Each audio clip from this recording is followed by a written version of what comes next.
Hello बच्चों, आज हम देखेंगे कि लंब वृत्तीय बेलन का आयतन और संपूर्ण पृष्ठ हम किस प्रकार से ज्ञात कर सकते हैं। तो उससे पहले यह हम जान लें कि ये बेलन जो आकृति है वो कैसे प्राप्त होती है या हम कैसे प्राप्त कर सकते हैं।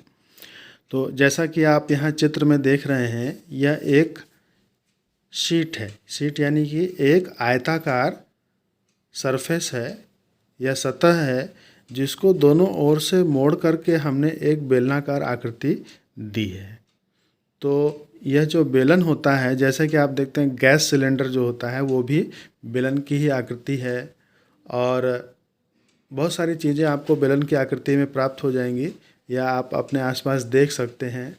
जैसे कि पेड़ के तने होते हैं, वो भी क्या होते हैं, बेलनाकार होते हैं। ठीक है, तो ऐसे बेलनाकार आकृतियों के वक्र पृष्ठ, संपूर्ण पृष्ठ और आयतन हम कैसे ज्ञात करेंगे, उनके लिए क्या सूत्र होगा वो अब हम देखेंगे।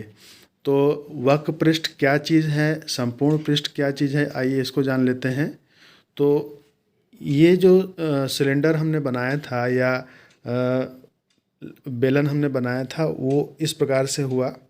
इसमें कितने सतह हुए, एक सतह तो ये हो गई जो गोल घुमाने के बाद मिली है, और एक इसका बेस हो गया और एक ऊपरी सतह, यानी इसकी 3 सरफेस हो गई। तो एक ये हुआ, 2 ये हुआ और 3 ये हुआ, 3 सतह हो गई। यानी कि तीनों सतहों को अगर हम मिला दें तो हमें क्या प्राप्त होगा, इस बेलन का संपूर्ण पृष्ठ प्राप्त हो जाएगा। तो संपूर्ण पृष्ठ प्राप्त करने के लिए उससे पहले हमें इसका वक्र पृष्ठ प्राप्त करना पड़ेगा कि वक्र पृष्ठ क्या होगा, और वक्र पृष्ठ में ही बाकी जो 2 सतह हैं उनका क्षेत्रफल हम जोड़ देंगे या मिला देंगे तो संपूर्ण पृष्ठ प्राप्त हो जाएगा।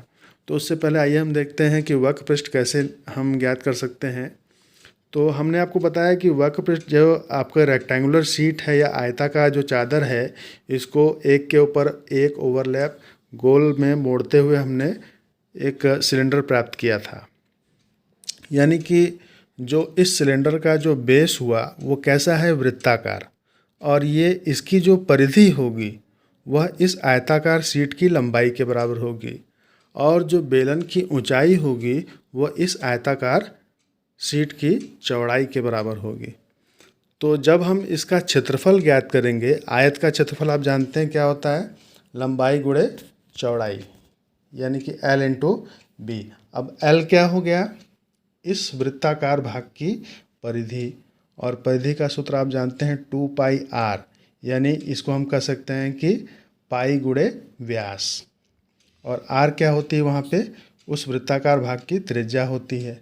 ठीक है, तो L जो हुआ हमारा, लंबाई जो थी आयताकार शीट की क्या हो गई, 2πr हो गई, और जो चौड़ाई हो उसको हम h ले लेते हैं। तो इस आयताकार भाग का क्षेत्रफल क्या प्राप्त होता है, 2πr इंटू एच, यानी कि L into B that is 2πr into H, या इसको हम सरल करने पर क्या प्राप्त करेंगे, 2πrh।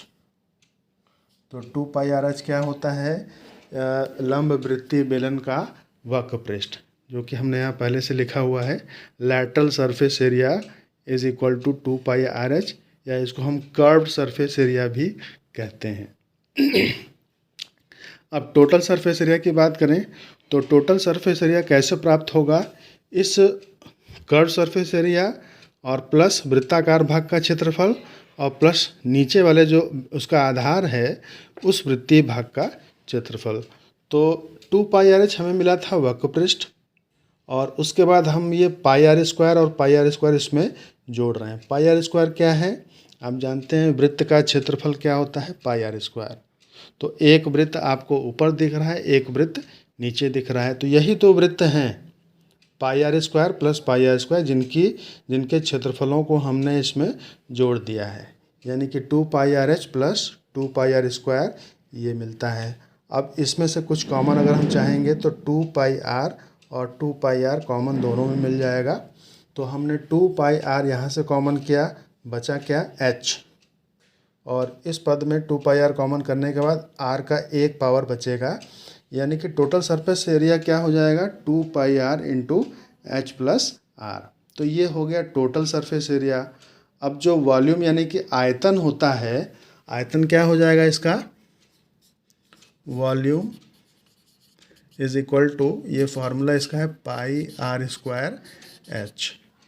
ठीक है, पाई की वैल्यू आप जानते ही हैं, पाई क्या होता है 22/7 या 3.14, जैसा भी प्रश्न में आपको दिया होगा उसके अनुसार आप उसको एडजस्ट कर लेंगे, या तो 22/7 लेंगे या फिर 3.14।